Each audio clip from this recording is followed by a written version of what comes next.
A paz do Senhor a todos, meus irmãos. Amém. Que felicidade estar mais uma vez aqui na casa do Senhor, junto com vocês. Aleluia. Só Deus sabe o quanto eu fico feliz em estar aqui. Glória a Deus. Irmãos, vamos abrir nossas Bíblias no livro do Apocalipse, no capítulo 2. Eu não sei se vocês perceberam, mas no decorrer da pregação vocês vão entender muitas coisas que foram faladas aqui. Quando disse, abri as portas e entrai o Rei da Glória. Ou ainda quando disse assim, eu quero conhecer Jesus e ser achado nele. O que é ser achado em Jesus? O que é ser achado nele? No manancial de vida. Naquele que só Ele pode dar a vida eterna. Abram, meus irmãos, do capítulo 2 do Apocalipse. Nós vamos ler do verso 12 ao 17. Uma exortação à igreja de Pérgamo. Quem abrir, por favor, diga amém. Então vamos ler. E ao anjo da igreja que está em Pérgamo escreve: isto diz aquele que tem a espada aguda de 2 fios. Conheço as tuas obras e onde habitas, que é onde está o trono de Satanás. E retens o meu nome e não negaste a minha fé, ainda nos dias de Antipas, a minha fiel testemunha, o qual foi morto entre vós, onde Satanás habita. Mas algumas poucas coisas tenho contra ti, porque tem lá os que seguem a doutrina de Balaão, o qual ensinava Balaque a lançar tropeços diante dos filhos de Israel, para que comessem dos sacrifícios da idolatria e fornicassem. Assim também os que seguem a doutrina dos nicolaítas, os quais eu odeio. Arrepende-te, pois, quando não em breve virei a ti, e contra eles batalharei com a espada da minha boca. Quem tem ouvidos, ouça o que o Espírito diz às igrejas. Ao que vencer, darei eu a comer do maná escondido, e dar-lhes uma pedra branca, e na pedra um novo nome escrito, o qual ninguém conhece, senão aquele que o recebe. Irmãos, o livro do Apocalipse ele foi dado e revelado a João por alguns motivos. Primeiramente, consolo. O livro do Apocalipse não é dado para somente juízo ou passar uma visão do que haveria de acontecer, mas para trazer consolação para a igreja do Senhor, ontem, hoje e até Jesus voltar. Também foi dado para juízo, sim, porque o mundo tem que conhecer o que sai da boca das testemunhas, até que se consumem todas as coisas. E aqui foram dadas as maiores promessas de um noivo para sua esposa.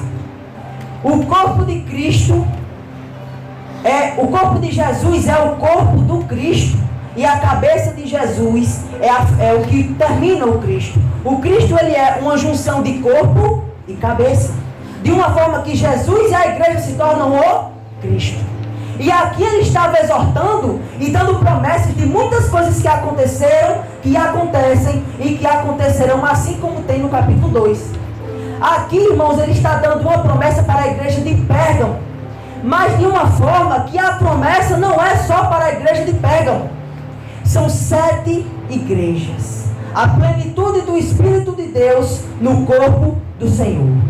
E como cada promessa é dada a uma igreja, também é dada a todas, de uma forma que, se vocês se lembrarem disso aqui, vocês vão entender.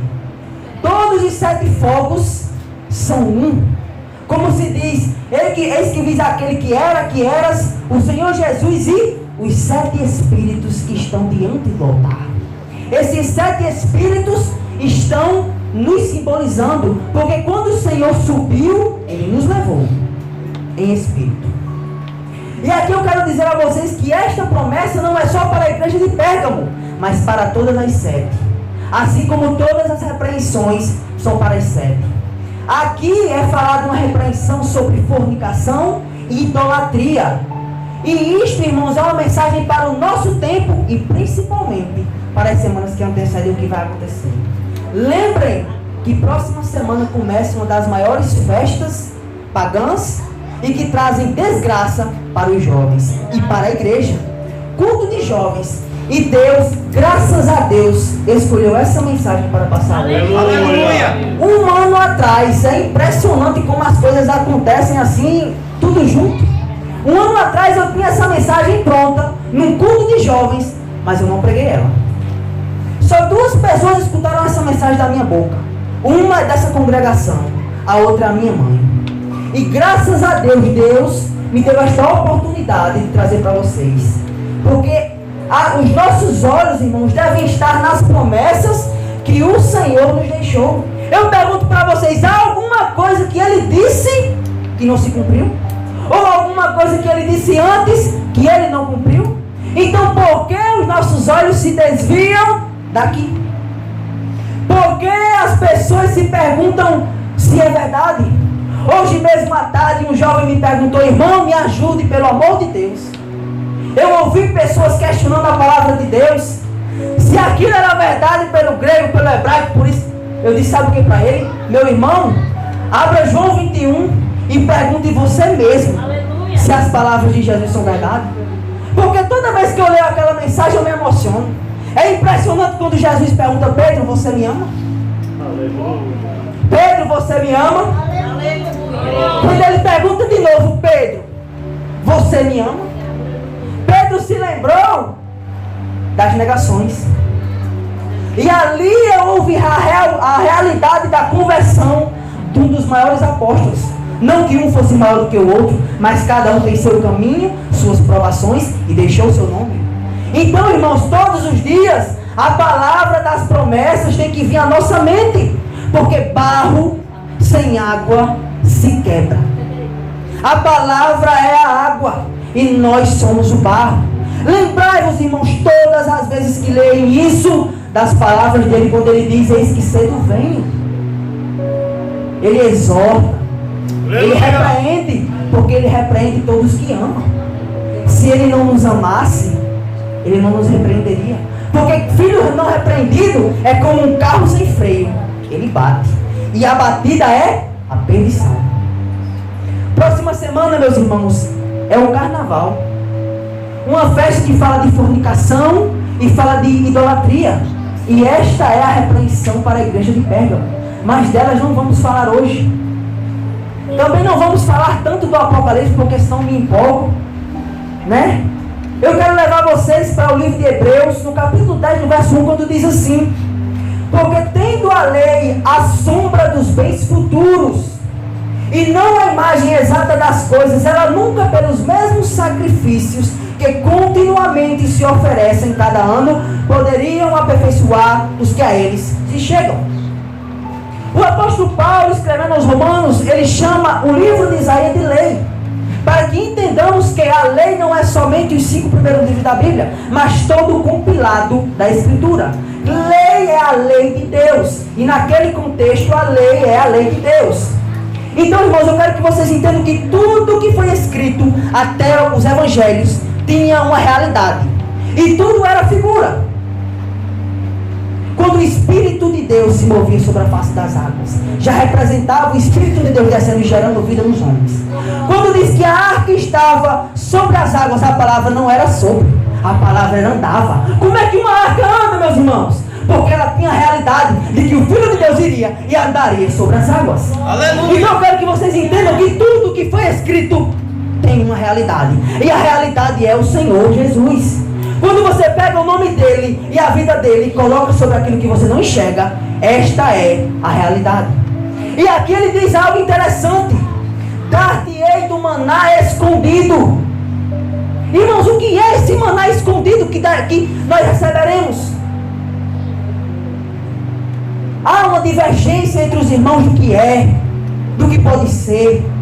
Mas eu quero trazer a realidade de algo que foi me dado, para que vocês entendam quão grande e íntimo é esta promessa. O maná ele é falado 2 vezes na Escritura, uma no livro de Êxodo e uma no livro de João. O livro de Êxodo eu quero ler um pouquinho para vocês no capítulo 16, onde vai dizer o seguinte, verso 32: e disse Moisés: esta é a palavra que o Senhor tem ordenado, encherás um homer, uma medida do maná, e guardá-lo-ás para as vossas gerações, para que vejam esse pão que vos tenho dado a comer neste deserto, quando eu vos tirei da terra do Egito. Disse também Moisés a Arão: tome um vaso e põe nele uma medida cheia de maná, e coloca-o diante do Senhor para guardá-lo nas vossas gerações. Como o Senhor tinha ordenado a Moisés, assim Arão pôs diante do testemunho para ser guardado, e comeram os filhos de Israel o maná 40 anos, até que entraram em terra habitada. Comeram este maná até que chegaram aos termos da terra de Canaã. Eu vou dar fazer um link com vocês.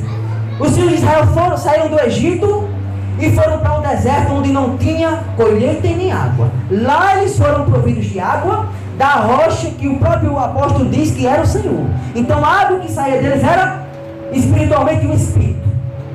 Mas esse maná, ele representa um alimento sólido. Não que a água não seja, mas um alimento para sanar o vigor deles.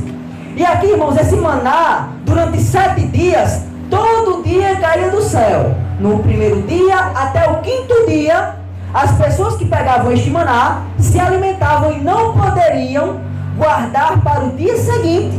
Porque se o maná fosse guardado para o dia seguinte, ele apodrecia, ele perecia. Mas no 6º dia, eles poderiam colher em dobro, porque no 7º dia era descanso. Lembrem que se nós formos entender isso, Deus estava dizendo para eles o seguinte: confiem e tenham fé em mim, que todos os dias vos darei o pão. É como o Senhor diz, o pão de cada dia. Então, por meio da fé, o povo era alimentado. E aqui eu quero que vocês entendam que uma porção deste maná, que guardado para o outro dia apodrecia, foi guardado dentro da arca da aliança e não pereceu. Então, o Senhor quer nos mostrar coisas superiores. Porque o maná que fora guardado dentro da arca do testemunho, da arca da aliança, não apodrecia. Aquele maná vinha todos os dias e dava alimento, vida e vigor terrenos. Dentro da arca da aliança, irmãos, tinha 3 objetos.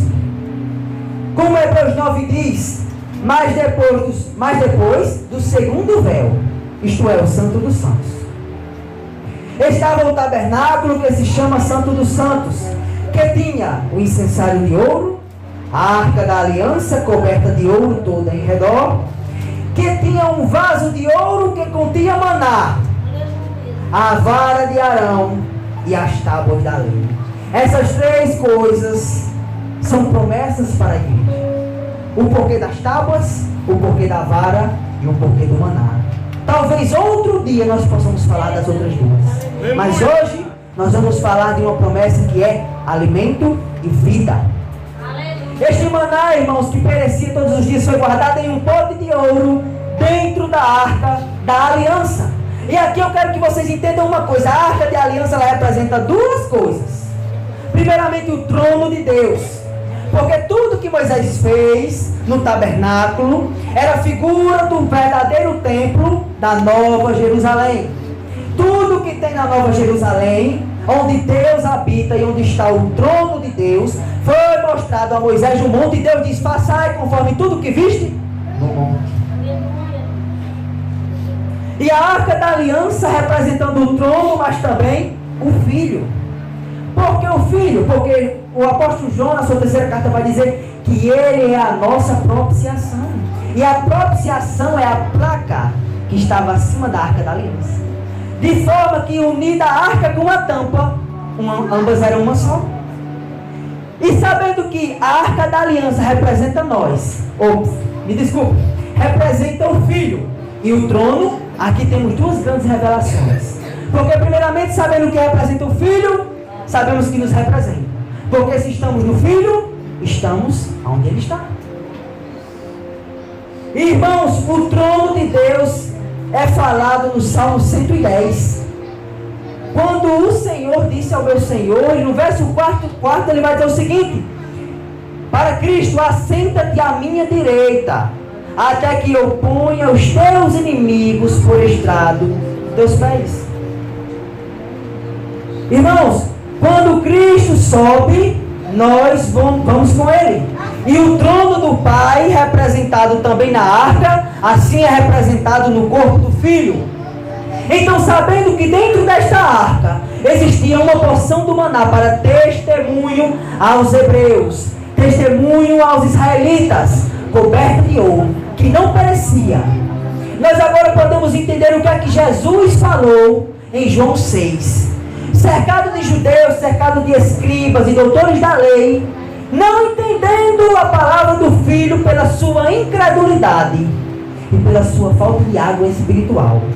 Aqui diz uma conversa em João 6, no verso 31, eu vou ler pulando até o 58, quando diz assim: os judeus, os nossos pais comeram o maná do deserto, como está escrito, deu-lhes a comer do pão do céu.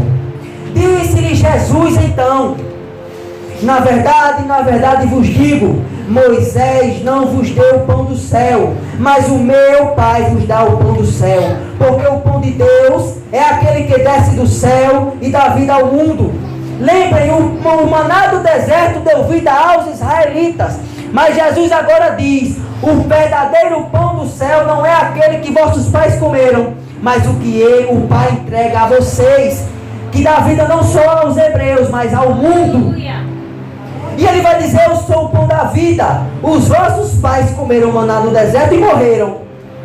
Este é o pão que desceu do céu, para que o que dele comer não morra. E eu sou o pão da vida, eu sou o pão vivo que desceu do céu. Se alguém comer deste pão, isto é, da sua carne, viverá eternamente. E o pão que eu der é a minha carne, que eu darei pela vida do mundo. Então, irmãos, vocês percebam que Jesus está revelando algo. Ele lembra aos israelitas do maná, que mesmo os pais deles comendo, morreram. Mas ele diz: eu sou o verdadeiro maná, aquele que de fato desceu para dar vida não só a vocês, mas ao mundo. E ali, irmão, Jesus estava cercado de pessoas incrédulas. Os próprios irmãos dele, em sua massa, o rejeitaram. E eu quero trazer uma palavra para vocês hoje de reflexão. Será que nós, irmãos, estamos endurecidos a tal ponto de não entender as coisas que são faladas perto de nós? Será que os nossos ouvidos estão abertos para a voz do Espírito, quando Ele diz às igrejas, quando Ele fala de coisas concernentes ao reino, às promessas? Será que nós estamos sensíveis à palavra de Deus, à voz de Deus sobre o nosso irmão, sobre a boca do irmão que está ao nosso lado? Às vezes, meus irmãos, Deus fala por uma criança, Deus fala por um idoso, Deus fala por uma pessoa que vai passando pela rua, que nem ele conhece, diz uma coisa que não tem nada a ver, mas Deus fala. E Deus fala até pelo vento, como também pelo seu pensamento. Então, irmãos, lembrem de que as figuras que nos foram deixadas atrás não seja pedra de tropeço para nós que somos a finalidade dos membros da igreja. Aleluia. Nós sabemos, como já foi falado, que o tempo está abreviado. E nós precisamos, irmãos, orar, jejuar, para que nosso corpo seja mortificado e Cristo viva em nós todos os dias. Aleluia. Glória a Deus. Aleluia. Então, irmãos, lembrem de que tudo que foi mostrado em figura tem uma realidade. E Cristo é a realidade de todas essas coisas. Eu quero lembrar a vocês aqui o verso do apóstolo em Colossenses 3, quando ele diz: porque vocês já estáis mortos e a vossa vida é escondida com Cristo em Deus. A vossa vida é escondida no Senhor, porque Cristo, que é a nossa vida, quando se manifestar, então nós também seremos manifestados com Ele em glória. Vamos entender isso, irmãos. Nós estamos escondidos em Cristo, mas como? Se nós estamos aqui e Cristo ascendeu os céus. Nós sabemos agora que Ele é o verdadeiro maná que dá vida ao mundo. E todo aquele que nele crê tem vida eterna, mas não perece. Estão entendendo por que os apóstolos colocaram palavras-chave? Não é morre, mas perece. Porque aqueles que morreram no deserto, mesmo comendo maná, pereceram. Tudo nos deve lembrar, irmãos, para chegarmos à realidade. E se nossa vida está escondida em Jesus, isso simboliza algo interessante. Porque a medida do maná foi colocado num pote de ouro e colocada dentro da Arca da Aliança. E esta arca não era vista por ninguém. Somente um dia a cada ano o sumo sacerdote entrava, faria a expiação do pecado pelo povo, mas mesmo assim não via o pote do maná. Quando Cristo veio, profetizou coisas sobre o reino, pregou, se entregou, morreu, foi sepultado, ao terceiro dia ressuscita glorificado. Esta é a palavra-chave, ressurreição de glorificação. Porque Lázaro também fora ressuscitado, mas não glorificado. Jesus foi ressuscitado e coberto de glória. Aleluia! E aqui, irmãos, Ele é a primícia, aquilo que é a primazia de Deus para os homens e da igreja para Deus. Aqui eu quero que vocês entendam que o nosso corpo ele tem uma decadência. A corruptibilidade que o apóstolo fala é de tempo de vida, perecimento. Mas quando Cristo ressuscita, a vida de fato tomou conta do corpo dele. Foi glorificado. Então aqui o apóstolo vai dizer o seguinte, que ele assentou à destra de Deus e está lá para buscar-nos. Mas em glória, a carne dele não é mais como fora de Lázaro, mas coberta de glória. E aqui, irmãos, eu também quero lembrar a vocês do que ele diz, o mesmo apóstolo em Efésios 2. Estando nós ainda mortos em nossas ofensas, nos vivificou juntamente com Cristo, e nos ressuscitou juntamente com Ele, e nos fez assentar em lugares celestiais, em Cristo Jesus. Eu quero que vocês entendam que quando o maná foi guardado na Arca da Aliança e coberto com um potinho de ouro, e aquele maná não perecia, e o Senhor diz, eu sou o verdadeiro maná, e ele morre, ressuscita e assenta ao lado de Deus, está representando, irmãos, que aquele corpo que estava com Jesus subiu, e ali ele estava glorificado ao lado do Pai, e nos levou com ele, porque ele levou o maná, irmãos, ele levou o corpo, ele levou a igreja. Quando o apóstolo diz, nos fez assentar em lugares celestiais, ele está dizendo que quando Cristo ressuscitou, nos levou em espírito, de uma forma, irmãos, que esta é a predestinação. Pelo conhecimento futuro de Deus, Ele pode saber quem crê e quem não crê.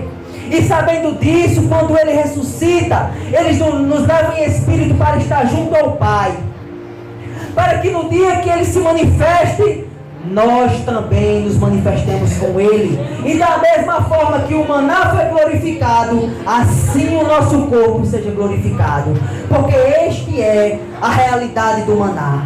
Quando ele diz, dar-te-ei do maná escondido, ele está dizendo, eu lhe darei do corpo que está em mim, que é parte sua, porque eu lhe trouxe comigo, mas eu manifestarei ao mundo quem tu és, quem é a minha igreja. Aleluia! Irmãos, 1 Coríntios, verso 15, vai dizer o seguinte, o apóstolo vai dizer, e agora digo isto, irmãos, que a carne e o sangue não podem herdar o reino de Deus, nem a corrupção herdar a incorrupção. Eis que aqui vos digo um mistério, na verdade nem todos dormiremos, mas todos seremos transformados num abrir e fechar de olhos, no momento ante a última trombeta, porque a trombeta soará e os mortos ressuscitarão incorruptíveis e nós seremos transformados, porque convém que isto que é corruptível, a nossa carne, seja revestida de incorruptibilidade, e o que é mortal seja revestido de imortalidade. E quando isto que é corruptível se revestir de incorruptibilidade, e o que é mortal se revestir de imortalidade, então cumprirá o que está escrito, porque tragada foi a morte na vitória. E onde está, ó morte, o teu aguilhão? Onde está, ó inferno, a tua vitória? Então, irmãos, eu quero que vocês entendam que quando Cristo abrir os céus e se manifestar ao mundo, nós seremos manifestados junto a Ele, porque da mesma glória que cobriu o corpo dele, esta glória nos cobriu, ainda, irmãos, em espírito, porque não chegou o dia, mas quando Ele se manifestar, a nossa carne será revestida da mesma glória. Irmãos, que maravilhoso é conhecer essas promessas, porque, irmãos, nós estamos aqui num culto de jovens, sabendo que muitos de nossos irmãos, companheiros em orações, companheiros de palavra, companheiros de ir da igreja, companheiros de futebol, companheiros de todos os caminhos que podemos traçar, poderiam ou estavam conosco aqui. Talvez muitos não estão. Talvez nessa véspera, muitos já estão lá. E muitos não partilharão da comida do maná escondido em Cristo. Muitos, irmãos, não verão a vida eterna. Muitos perecerão no inferno. Muitos não poderão, irmãos, desfrutar da felicidade eterna. Quando o Senhor diz que no templo e no povo dele não terá mais choro, toda lágrima será tirada, todo choro, irmãos, será apagado. Será um reino, irmãos, onde viveremos junto ao Senhor e receberemos inúmeros cumprimentos de promessas, porque veremos a face do nosso Deus. Aleluia. E veremos, irmãos, aqueles que nós tanto pregamos, aqueles que tanto nos falam ao coração, aquele que deixou promessas, que padeceu por nós, que venceu, aquele que só Ele poderia ser digno de abrir toda a história. Como diz, João disse no livro do Apocalipse, no capítulo 5, que não foi visto, não tinha pessoa que foi digna nem de ver o livro, mas o ancião diz: olha, o leão da tribo de Judá vem aí, porque ele foi digno de desatar os selos. E aquele livro, irmão, é a escritura da terra. Ele fala de uma escritura que foi perdida por Adão, mas na mão do Senhor é reatada, porque somente o sacrifício do sangue dele poderia vencer isso, poderia destruir o pecado. Então, irmãos, que cada dia nós possamos entender que temos promessas, que temos coisas, que Deus tem coisas a cumprir no nosso corpo, na nossa vida. E como foi dito, uma vida cristã tem que ser baseada na oração, no jejum, na busca. Eu lembro para vocês, irmãos, de João Batista. Será que João Batista não queria se casar? Será que João Batista não queria ter filhos? Será que João Batista não queria ter alguma profissão? Será que somente ele não queria?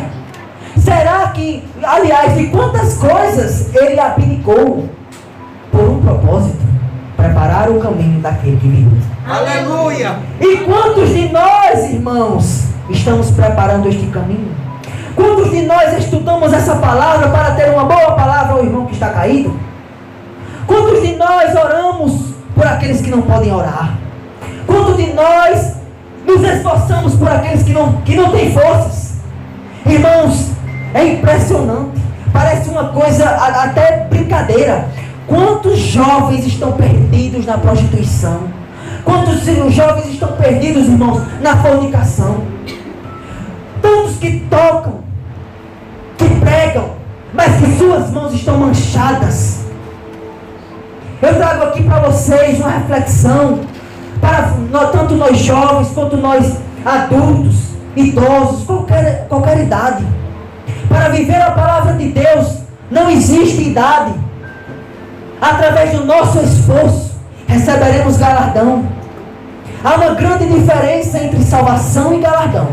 Salvação é aquilo que Cristo conseguiu pelo trabalho dele para nós. Mas galardão é aquilo que Deus nos recompensará por Cristo através do nosso trabalho.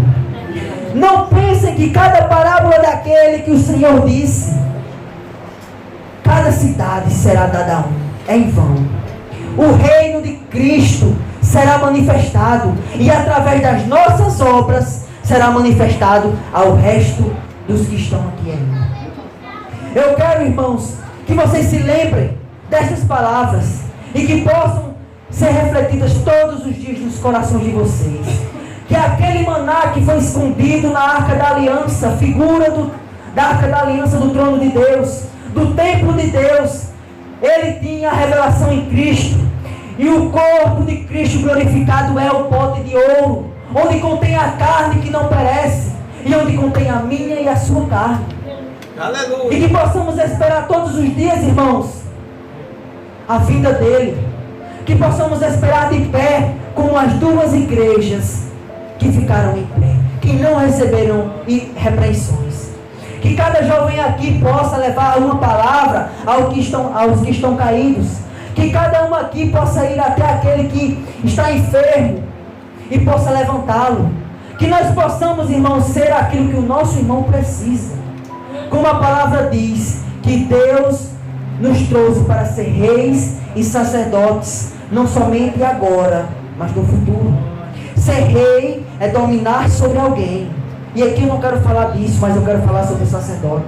Sacerdote, irmão, é interceder, é aquele que media os homens a Deus. Sejamos, irmãos, sacerdotes de Deus para as nações. Sejamos aqueles que precisam, para alimentar aqueles que precisam ser alimentados. Dar água aos que estão com sede, dar vestes aos que estão nus. Que através dessa palavra, irmãos, vocês possam entender que temos promessas e que podemos viver da fé para um dia receber a redenção. E neste dia a morte não terá mais poder sobre nós. E viveremos todos os dias de nossas vidas juntos ao nosso Senhor, como igreja única e unida no Espírito. Aleluia. Irmãos, eu agradeço a oportunidade, que essa palavra possa ser guardada no coração de vocês, que vocês possam falar sobre o amor de Deus aos que estão perto de vocês, porque até um Jesus que ama pode salvar. Não desistamos, irmãos, daqueles que estão ainda sem o sangue, porque só faz 2 anos que eu vivo essa vida, e muitas orações me mantêm de pé, e muitas orações me colocaram de pé. Então, da mesma forma que oraram por mim, eu oro por outros. Da mesma forma que oraram por vocês, orem por outros.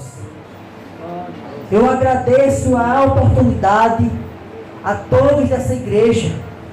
Que o Senhor Jesus possa nos vivificar e nos lembrar todos os dias das promessas. Fiquem na paz do Senhor Jesus, meus irmãos. Amém. Glória a Deus. Aleluia. Louvado seja Deus, é assim que Deus faz. Muitas vezes a gente sai de casa querendo ouvir algo talvez que massageie o nosso ego, mas o bom é quando a palavra vem, aleluia, quando vem a Bíblia, quando a gente passeia pela Bíblia e vê, aleluia, a palavra de Deus. Nessa noite você que ouviu a palavra.